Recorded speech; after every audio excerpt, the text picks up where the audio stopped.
Hello बच्चों, मैं हेमंत प्रजापति आप सबका स्वागत करता हूं अपने चैनल एचपी केमिस्ट्री क्लासेस में।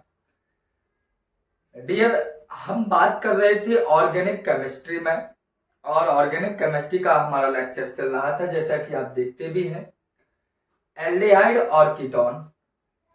यह लेसन हमने आपको काफी हद तक पढ़ा चुका हूं मैं। ये आपका लेक्चर चौथा है। आज चौथे लेक्चर में हम कुछ चीजों पर बात करेंगे और कुछ चीजों पर बात करने के बाद एक लेक्चर और आपका इसी का होगा, जिसमें हम कैनी-जारो अभिक्रिया लेंगे और एल्डिहाइडों का बहुलीकरण पर भी बात करेंगे।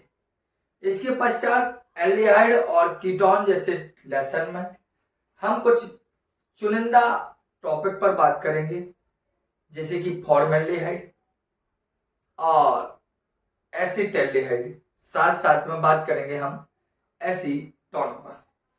तो बच्चों, एल्डिहाइड और कीटोन में बात हम करने जा रहे हैं। थोड़ा ध्यानपूर्वक समझने का प्रयास करें, जानने का प्रयास करें कि एल्डिहाइड और कीटोन के बारे में हम पहले भी आपको कई लेक्चर प्रोवाइड करा चुके हैं और आगे फोर्थ लेक्चर है। जहां तक भी हो चुका था हमारे एल्डिहाइड और कीटोन के, आपको पता होनी चाहिए। वैसे अगर आप कंटिन्यू लेक्चर आप देखते हो, क्योंकि मैं आपको कंटिन्यू वीडियो प्रोवाइड कराता हूं, उन वीडियो में अभी तक आपने यदि देखा हो तो आपको ध्यान होगा हमारे एल्डिहाइड और कीटोन के केमिकल प्रॉपर्टीज पर बात हो रही थी, जिनमें से हाइड्रोजन से क्रिया या फिनाइल हाइड्रोजन से क्रिया या PCl5 से क्रिया, ऐसी तमाम बातें हमारी हो चुकी थी। अब हम एल्डिहाइड एवं कीटोन के रासायनिक गुण में बच्चों यदि आज बात करें तो आज हम प्रारंभ करते हैं सबसे पहले एल्डिहाइड और कीटोनों का हैलोजनीकरण। कहने का मतलब मेरा यह है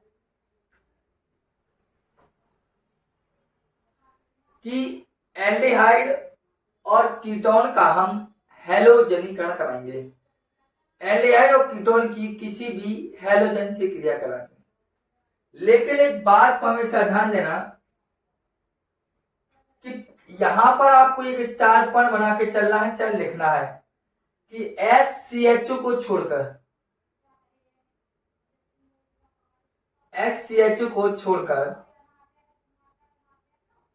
सभी एल्डिहाइड व कीटोन, जितने भी एल्डिहाइड हैं या आपके जौन सा भी कीटोन हो, सभी हैलोजन से क्रिया कर, किससे क्रिया कर, सभी हैलोजन से क्रिया कर प्रतिस्थापी यौगिक देते हैं, प्रतिस्थापी यौगिक देते हैं। कहने का मतलब मेरा यह है कि चाहे आप केवल फॉर्मेल्डिहाइड को छोड़ दीजिए, आपका कोई भी एल्डिहाइड हुआ उस समय या कोई भी कीटोन हुआ, वे सभी के सभी हैलोजन से क्रिया कर प्रतिस्थापी यौगिक देंगे। अर्थात आपकी जो अभिक्रिया होगी वो एक प्रकार की प्रतिस्थापन अभिक्रिया है। ठीक है बच्चों, आप बात कर रहे हैं प्रतिस्थापन। अब ऐसा क्यों सर कि SCHO को क्यों नहीं देता है अभिक्रिया, अर्थात फॉर्मेल्डिहाइड हैलोजन से क्रिया क्यों नहीं कर सकते? तो कॉमन सी बात जान लीजिए आप, ये आपका फॉर्मेल्डिहाइड है और आप जान लीजिए एसिटाल्डिहाइड है आपका, और जान लीजिए आपका ये एसीटोन है। देखिए, आप देखिए, ये फॉर्मेल्डिहाइड ये फंक्शन ग्रुप, एसिटाल्डिहाइड ये फंक्शन ग्रुप, कीटोन ये फंक्शनल ग्रुप है। क्रियात्मक समूह के बाद यहां कोई कार्बन ही नहीं है, अर्थात क्रियात्मक समूह के बाद यहां कार्बन है। और आपको पता हो क्रियात्मक समूह के बाद जो कार्बन होता है वह अल्फा कार्बन होता है। क्रियात्मक समूह के बाद जो कार्बन होता है वो अल्फा होता है। क्रियात्मक समूह के बाद जो कार्बन होता है वह अल्फा कार्बन होता है। तो ये आपका कौन सा कार्बन है? अल्फा। और आप देखिए क्रियात्मक समूह के बाद यहाँ कोई अल्फा कार्बन ही नहीं है, और यहाँ देखिए क्रियात्मक समूह के बाद अल्फा कार्बन है। कहने का मतलब मेरा बड़ा सीधी सीधी बात है कि हैलोजनीकरण वही एल्डिहाइड या वही कीटोन देंगे, हैलोजनीकरण वही एल्डिहाइड या वही कीटोन देंगे जिनके पास अल्फा हाइड्रोजन उपस्थित होगा। यहाँ क्रियात्मक समूह अल्फा कार्बन हाइड्रोजन है, अर्थात अल्फा हाइड्रोजन है। क्रियात्मक समूह अल्फा कार्बन हाइड्रोजन है, अल्फा हाइड्रोजन है। क्रियात्मक समूह तो है, अल्फा कार्बन देंगे, जब अल्फा कार्बन ना हो तो हाइड्रोजन कहां से होगा, समझ रहे? तो यहाँ पर अल्फा हाइड्रोजन नहीं है, इसलिए फॉर्मेल्डिहाइड के पास अल्फा हाइड्रोजन नहीं होता है, इसलिए क्रिया नहीं करता है। और कभी भी आपकी रिएक्शन होगी तो वो अल्फा हाइड्रोजन पर ही अभिक्रिया होती है। जैसे एग्जांपल लिया, हमने लिया CH3 CHO, रिएक्शन कराई क्लोरीन से किसी भी, तो ये क्रियात्मक समूह है। इसके बाद ये है कार्बन, अर्थात ये अल्फा कार्बन, और इस पर हाइड्रोजन 3 है, तो 3 हाइड्रोजन तीनों क्लोरीन के साथ क्रिया करेंगे और 3HCl बढ़ेंगे। बस समझ रहे? अब जगह हो गई खाली, अर्थात C, बचा क्या, CHO। कितना हाइड्रोजन था, 3, तो 3 क्लोरीन आप इसके साथ लगा दीजिए, तो 3 क्लोरीन है, 3 क्लोरीन होगा कितने, 6 लगा दीजिए। इसे बोलते हैं ट्राइक्लोरो एसिटैल्डिहाइड।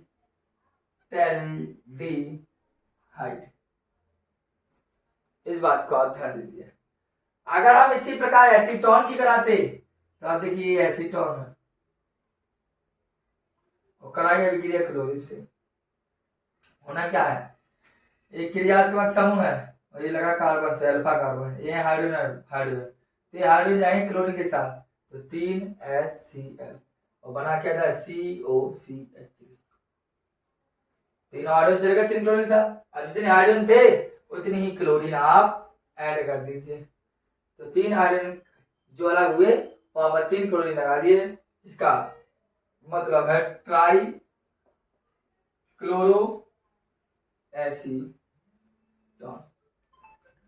इस बात को हमेशा ध्यान देना कि अगर किसी भी एल्डिहाइड या कीटोन की आप हैलोजन से क्रिया कराते हैं तो वह प्रतिस्थापी यौगिक देगा, मतलब कंपाउंड प्रतिस्थापित हो जाएगा। जैसे कि अगर हमने सोचा हम SCHO से कराएं क्लोरीन क्रिया तो रिएक्शन नहीं होगी, अर्थात नो रिएक्शन। ऐसा क्यों? क्योंकि क्रियात्मक समूह है, यहां अल्फा कार्बन ही नहीं है, और जब अल्फा कार्बन नहीं है यहां तो अल्फा हाइड्रोजन भी अनुपस्थित होगा, इसलिए यह अभिक्रिया नहीं होगी। ठीक है, आप नोट कीजिए इसको।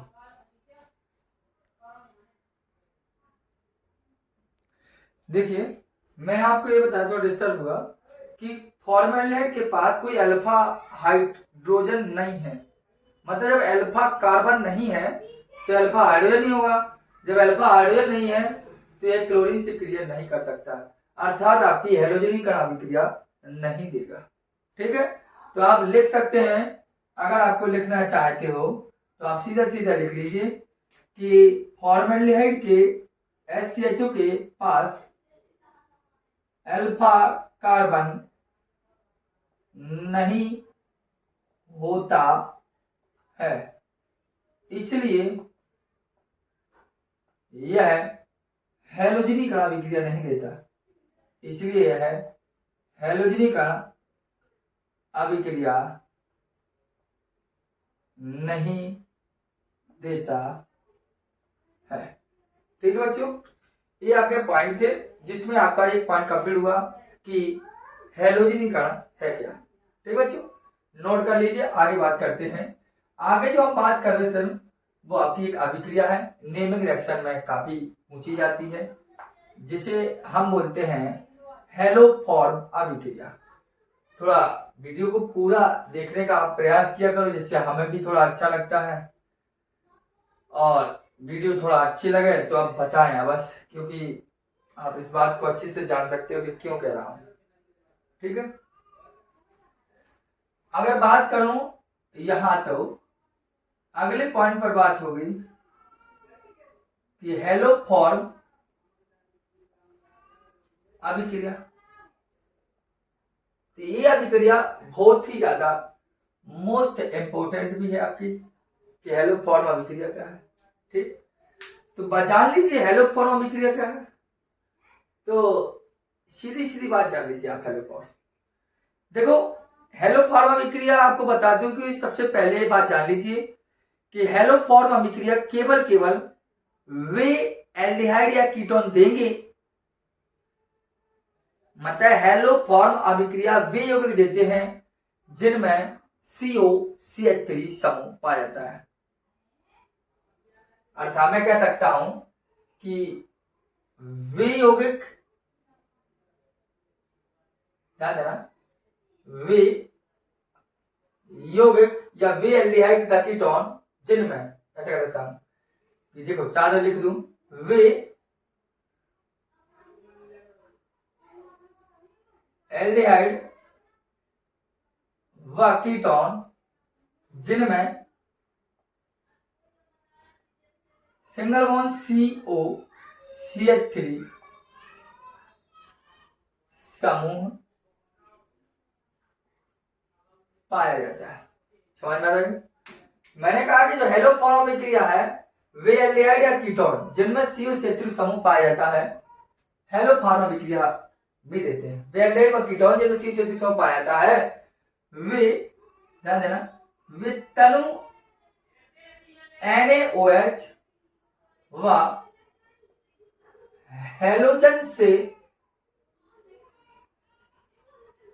क्रिया कर हेलो फॉर्म देते हैं। इसलिए इसे हेलो फॉर्म अभिक्रिया कहते हैं। इसलिए इसे हेलो फॉर्म अभिक्रिया कहते हैं। ये आपके सामने पॉइंट है कि आपका ये ध्यान देना है कि हेलो फॉर्म का मतलब है जैसे क्लोरोफॉर्म, जैसे कि ब्रोमोफॉर्म, जैसे कि आयोडोफॉर्म, जैसे कि फ्लोरोफॉर्म। फ्लोरोफॉर्म तो एक स्टेबल कंडीशन में नहीं होता है, पर बाकी की बात करें हेलो फॉर्म का मतलब मैंने दोबारा कहता हूं, क्लोरोफॉर्म हुआ, ब्रोमोफॉर्म हुआ, आयोडोफॉर्म हुआ, ऐसे कंपाउंड क्रिएट हुए तो वे हेलो फॉर्म कहलाओ।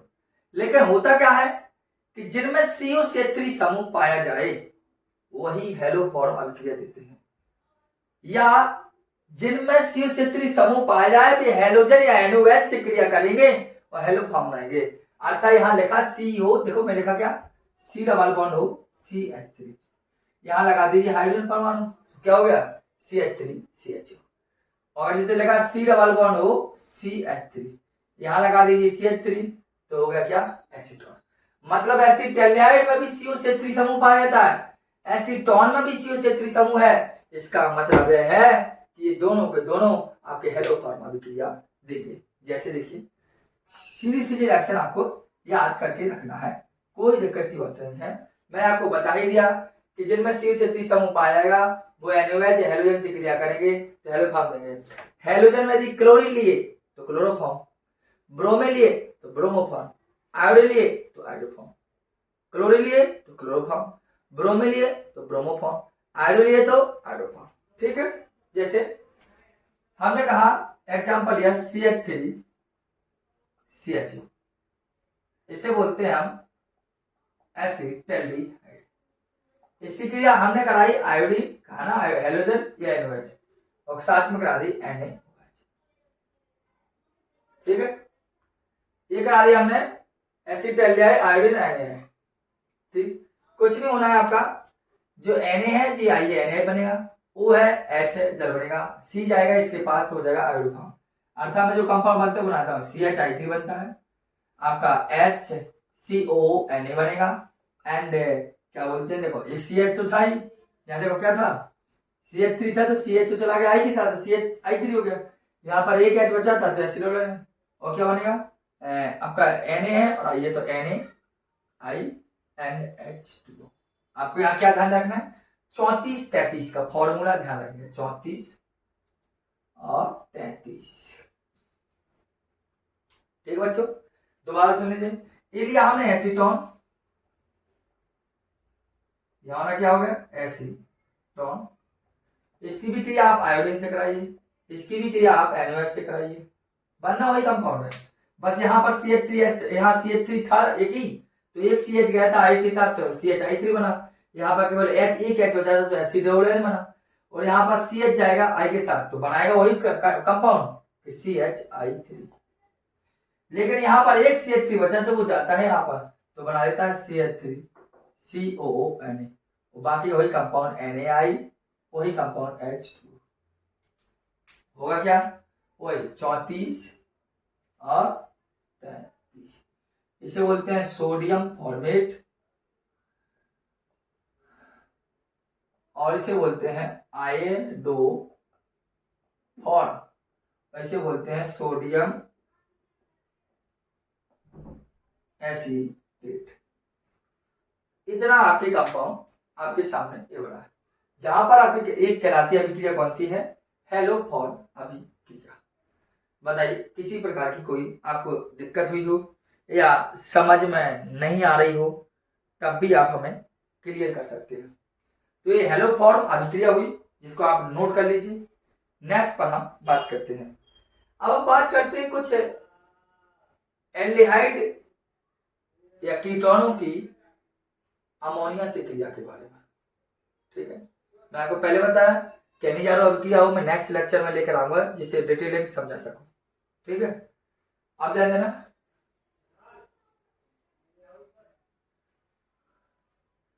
बात होगी अब आपकी कि एल्डिहाइड और कीटोनों की अमोनिया से क्रिया, बिल्कुल शॉर्ट फॉर्म में आपको जानना है और एक प्रयास ये रहेगा, बाकी मेरी कृपा से, कि आपको एक बार में समझ में आ जाए। चलिए, जैसे मैं बात करी अमोनिया से क्रिया अर्थात NH3C। ठीक, तो फंडा देखने समझने का प्रयास आप करेंगे। लाइट डिम हुई थोड़ी सी, नहीं?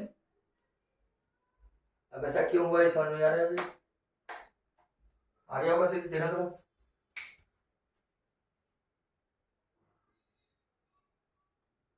चलो ठीक आ रहा होगा। NH3 से ध्यान देना कैसे होगी, कुछ नहीं करना है आपको। सबसे पहले देखिए ये लिखा है, हमने सबसे पहले पॉइंट कराई एसीटैल्डिहाइड की क्रिया, एसीटैल्डिहाइड की, एसीटैल्डिहाइड से करा अमोनिया की क्रिया। तो एसीटैल्ड देखिए आपका ये लिख दिया मैंने CH3, ये लिख दिया H, C++O, और इसी क्रिया कराई अमोनिया से। ठीक, समझ में आता है? कुछ नहीं करना है, ये पूरा का पूरा कंपाउंड इसी में जोड़ दीजिए, अर्थात योगात्मक यौगिक बन जाएगा। जैसे CH3 था, H हमने लिया है, CO है, तो इधर से एक H लिया, हो गया OH, और बचा क्या NH2। इसे बोलते हैं एसीटैल्डिहाइड, O गया इसके साथ तो OH, NH3 से NH2, एसीटैल्डिहाइड अमोनिया। क्यों अमोनिया कहा, एमीन क्यों नहीं कहा? क्योंकि पूरा का पूरा NH3 से साथ जुड़ा है। कोई भी हाइड्रोजन परमाणु जो अमोनिया का हाइड्रोजन परमाणु था वो निकला नहीं बाहर, साथ में हमने क्या क्या जोड़ा है। अगर इसी पॉइंट पर हम बात कर रहे, हमने कर दी एसीटोन से क्रिया, इसको थोड़ा ध्यान देना, एसीटोन से कैसे होगा क्रिया, ये आपकी इंपोर्टेंट भी है। अगर हमने एसीटोन से कराई तो कैसे होगा, कुछ नहीं करना है आपको, लिखना है फंडा। क्या लिखना है? सबसे पहले आप लिखने का प्रयास करें, ये होता है C एसीटोन प्लस में, यहाँ ली अमोनिया, अमोनिया का सूत्र क्या होता है NH3, और एक एसीटोन का और अणु ले लीजिए CH3CO, CH3, इस प्रकार लिया आपने। आप कुछ ना करें, यहाँ का एक हाइड्रोजन आप बाहर निकाल के दिखाइए इस प्रकार H, यहाँ का भी एक हाइड्रोजन आप बाहर निकाल के देखिए इस तरह H, और आपस में इनको जोड़िए। कुछ नहीं करना, देखिए जो आपने HH बाहर निकाले वे आपस में क्रिया करेंगे और जल का एक अणु बना के देंगे। अब आप जोड़ दीजिए, यहाँ पर लिखा CH3, जगह नहीं है तो यहाँ लिख रहा हूं CH3C, डबल बॉन्ड था, सिंगल सिंगल, यहाँ क्या बचा NH2, यहाँ का बचा CH2CO। लिखने का तरीका आप सीख लीजिए तो रिएक्शन भी आपकी कंप्लीट हो जाएगी। देखिए एक एसीटोन लिया, ये आपका एसीटोन है, यह भी एसीटोन है। एक एसीटोन को आप ऐसा लिखेंगे, एक एसीटोन को आप ऐसा लिखेंगे। अमोनिया से NH3 था, एक हाइड्रोजन निकाल रखा। एसीटोन का यहाँ 3 थे, एक हाइड्रोजन निकाल रखा, जल का एक मॉलिक्यूल्स बन जुड़ गए। अब देखिए यहाँ पर एक एसीटोन का यही होता है, एक एसीटोन आपका ये हुआ, इसको बोलते हैं डाई एसीटोन। Diacetone. अब अमोनिया नहीं लिखेंगे जैसे आपने यहाँ NH2 से बोले अमोनिया लिख दिया, नहीं, यहाँ लिखेंगे NH2 को यहाँ लिखेंगे एमीन, डाई एसीटोन एमीन। अब ऐसा क्यों सर? तो उसका रीजन केवल है, यहाँ NH2 था तो NH2 के साथ जो H आपका था वो इसी O के साथ जुड़ा हुआ है, यहाँ पर अमोनिया का H बाहर निकल गया है तो वो NH2 बचा अर्थात एमीन बचा, और यहाँ आपका उसका हाइड्रोजन जुड़ा ही है तो अमोनिया ही कहलाएगा, वो कौन अलग हुआ है, इसी बोले डाई एसीटोन एमीन। बताइए कोई दिक्कत हो? अब हम देख ले रहे हैं, हमने एसिटाइलडेट की देख लिया, एसीटोन की भी देख ली, अब हम देख ले रहे हैं फॉर्मल्डिहाइड की, जो बेहद बेहद मोस्ट इंपोर्टेंट है इस बात करना। देखिए सबसे ज्यादा इंपोर्टेंट है, आप वीडियो पॉज करने को लिखा बस ले, ठीक है। सबसे ज्यादा इंपोर्टेंट है आपकी फॉर्मल्डिहाइड की अमोनिया से क्रिया। क्या होता है जब फॉर्मल्डिहाइड अमोनिया से अभिक्रिया करता है, ये सबसे ज्यादा आपसे पूछी जाने वाली है क्रिया। देखिए तीसरी की बात करें तो फॉर्मल्डिहाइड, कुछ नहीं करना है, यहां आप एक वर्ड लिख दीजिए, क्या लिख देंगे? मैंने लिखा हेक्सा मैथिलीन, हेक्सा मैथिलीन टेट्रा एमीन, जिसे हम बोलते हैं यूरोट्रोपिन बनता है। इस बात को आप जान लीजिए, हेक्सामेथिलीन टेट्राएमीन जिसे हम बोलते हैं यूरोट्रोपिन, कैसे बनेगा? कुछ नहीं करना है, आप रिएक्शन बता दूंगा वहां सारा समझाऊंगा रिएक्शन में। ये लिखा फॉर्मल्डिहाइड, ये लिखा आपका अमोनिया, रिएक्शन कराइए, कुछ नहीं करना है। हेक्सामेथिलीन टेट्राएमीन का सूत्र दिए, क्या होता है? CH2 का होल 6 N4। देखिए कार्बन कितना टाइम है? 6 टाइम्स 6, नाइट्रोजन कितना है? 4 टाइम्स 4, बस इतनी बात आप लिख दीजिए। ये फॉर्मल्डिहाइड है, अमोनिया, हेक्सामेथिलीन 6 टाइम है तो हेक्सा, ये कार्बन से मैथिलीन और टेट्रा एमीन 4 बार, जिसे हम बोलते हैं यूरोट्रोपिन। यह जो यूरोट्रोपिन होता है यह मूत्र रोग या जिसे हम बोलते हैं गठिया में प्रयोग होता है, इस बात को भी आप ध्यान दीजिए। अब क्वेश्चन पूछा जाता है कि यूरोट्रोपिन की संरचना क्या होती है, तो संरचना को आप इस तरफ ध्यान देना, इंपोर्टेंट संरचना है, क्योंकि फॉर्मल्डिहाइड अभिक्रिया तो इंपोर्टेंट है ही, कि फॉर्मल्डिहाइड अमोनिया से क्रिया कर यूरोट्रोपिन बनाती है जिसे हेक्सामेथिलीन टेट्राएमीन कहते हैं। यह मूत्र रोग या गठिया जैसे रोगों में प्रयोग होती है, औषधि बनाने का होती है। अब इसकी स्ट्रक्चर क्या होता है, इसकी संरचना क्या होती है, इसको थोड़ा समझने का प्रयास कीजिए। तो नाइट्रोजन है, आप नाइट्रोजन कितना है? 1 लिख लिया, 1 नाइट्रोजन परमाणु, नाइट्रोजन कितना है? 4 तो 1 लिख लिया, 3 वैलेंसी होती है 1 2 3, कोई दिक्कत? ऐसा लिख लिया। अब नाइट्रोजन लिखने के बाद यहां लिख लीजिए CH2, यहां लिख दीजिए CH2, यहां लिख दीजिए N लिखा, N के बाद हमने CH2 लगा दिया। अब CH2 के बाद फिर आप N लगा दीजिए, आप फिर N लगा दीजिए, आप फिर N लगा दीजिए। N लिया फिर CH2 लिया, CH2 लिया फिर N लिया और फिर N यहां आप लगा दीजिए CH2, और यहां भी आप CH2 और यहां भी आप CH2। इसे बोलते हैं यूरो स्ट्रक्चर, किसका? यूरोट्रोपिन का। बात समझे? बिल्कुल सिंपल, क्या कहिए? कुछ नहीं कहो तो एक देखिए नॉट ऑक्सीजन, यहां देखना थोड़ा, एक नाइट्रोजन लिया, 3 बैलेंस तो रखी थी, N लिया, CH2 लिया, CH2 लिया, CH2 लिया, N लेने के बाद फिर CH2 में N लगा दीजिए, N N N, फिर N के बाद फिर CH2, फिर CH2 और फिर CH2, बन गया। इतने से बनना आपका होता है ये कहलाती है ये अमोनिया से क्रिया। किसकी अमोनिया से क्रिया? फॉर्मेल्डिहाइड की अमोनिया से क्रिया। बताइए समझ में आई होगी। इनको नोट कीजिए आप थोड़ा सा, समझ में आई होगी आपको। चलिए आगे थोड़ी सी बात कर लें, कहो तो एक दो रिएक्शन पर।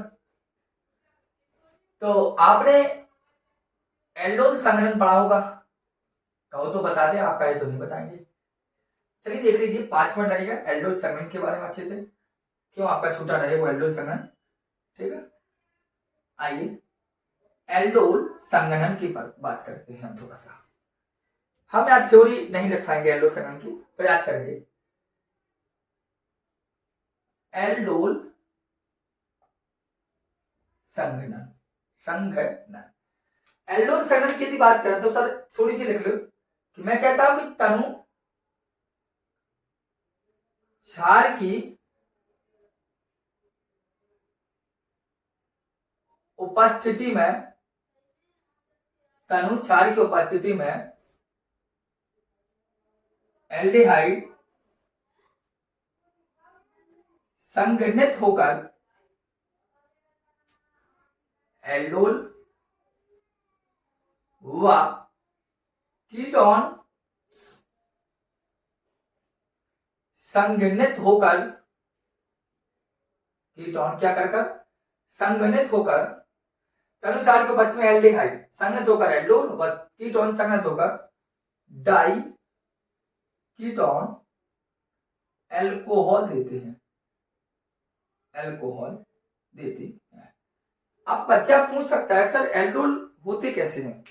आप हमेशा जानना, आपके साथ हाइड्रोक्सिल समूह के साथ साथ कोई CHO समूह मिल जाए तब भी आपको तब वो आपका एल्डोल कहलाएगा। हाइड्रोक्सिल समूह बनने के साथ साथ कोई एल्डिहाइड समूह हो तो समझ जाइए कि वो आपका एल्डोल है। यही बार बोर्ड पर हमने लिखा है कि यदि डाइल्यूट बेस है आपका तो उसके कारण होता क्या है कि एल्डिहाइड के अणु आपस में संघनित होंगे, जुड़ेंगे तो एल्डोल बनाएंगे। यदि कीटोन के अणु आपस में संघनित होते हैं तो डाई कीटोन एल्कोहल बनाते हैं। और ये भी बता दूं, जरूरी नहीं है कि केवल एल्डिहाइड के अणु ही एल्डोल बनाते हैं या कीटोन के अणु ही एल्डोल बनाते हैं। क्या पता एक एल्डिहाइड और एक कीटोन के अणु भी आपस में संघनित होकर एल्डोल बना सकते हैं, जिसे हम क्रॉस एल्डोल कहते हैं। जैसे देखिए तनु क्षार के उपस्थिति का हमने किसी एल्डिहाइड कर लिया, चलिए देखिए हमने एल्डिहाइड ले लिया CH3 और चलो AH ले लिया C double bond, acid aldehyde आपका। इसकी क्रिया हमने यहां भी लिया एसिड एल्डिहाइड CH3 CHO। कोई भी तनु क्षार हो गया, तनु NaOH ले लो, चलो ठीक, कोई दिक्कत नहीं होनी चाहिए। यहाँ का 3 हाइड्रोजन दिखा रहे, 2 निकाल दीजिए, एक आप यहाँ निकाल, जिससे यह H और यह OH बन जाए। देखो CH3HC, ये आपका होगा OH, हो गया ना। ओके बच्चा, CH2 इसी को बोलते हैं हम एल्डोल। समझ में आती? IPC बना दो, कैसे बनेगा 1 2 3 4, अर्थात तीसरे पर OH लिख दें 3 हाइड्रोक्सी मैथ एट प्रोब्यूट, तो ब्यूटेनल फर्स्ट कॉमन सा है 1 2 और 3 पर हुआ है तो 3 हाइड्रोक्सी, 4 कॉमन से ब्यूट, सिंगल बॉन्ड के और CHO को लगाएंगे अल, अर्थात फर्स्ट नंबर CHO। तो आप देखिए ये भी एल्डिहाइड है, अर्थात एसिड एल्डिहाइड ये भी है।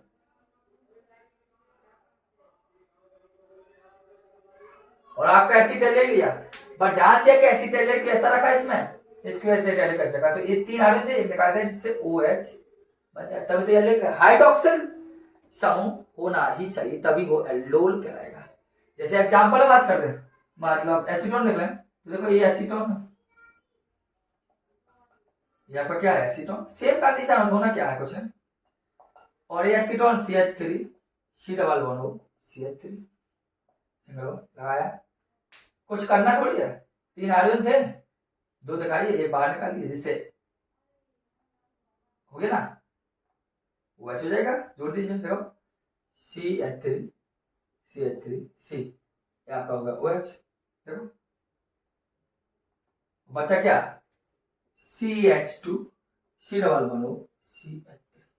बताइए देखो, तो ये कहलाता है डाई कीटोन। दो कीटोन ग्रुप है, तो डाई कीटोन है, डाई एसीटोन, डाई कीटोन और OH सम होने का इसको बोल सकते हैं एल्कोहल। तो इसे डाई कीटोन एल्कोहल या डाई एसीटोन एल्कोहल। तो ये आपका एल्को एल्डोल भी कहलाएंगे आपके। तो कहने का मतलब मेरा है कि कोई भी तनु क्षार की उपस्थिति में एल्डिहाइड कणु आपस संगत होंगे तो एल्डोल बनाएंगे, और कीटोन यदि संगत होते हैं तो डाई कीटोन एल्कोहल बनाएंगे, उसे भी हम एल्डोल ही कहते हैं। और मैंने आपको कहा भी है कि आवश्यक नहीं है कि केवल एल्डिहाइड या कीटोन की ही अणु आपस में संघनित होकर एल्डोल बनाते नहीं, एक एल्डिहाइड या एक कीटोन भी आपस में संघनित होकर एल्डोल बना सकते हैं। आप इसको नोट कीजिए, जैसे एग्जांपल दे सकता हूं मैं आपके लिए। देखिए इसको ऐसा बता लिया, मैं इसी को बता रहा हूं, ठीक है। जरूरी नहीं कि ऐसा हो जाए। देखिए आपका एक एल्डिहाइड और एक कीटोन भी आपस में संघनित हो सकते हैं। अर्थात कहने का मतलब है जब एक एल्डिहाइड व एक कीटोन यौगिक आपस में संघनित होते हैं,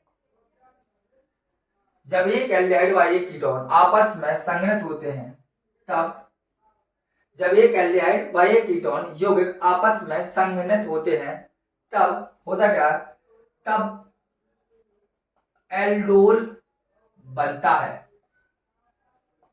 ऐसे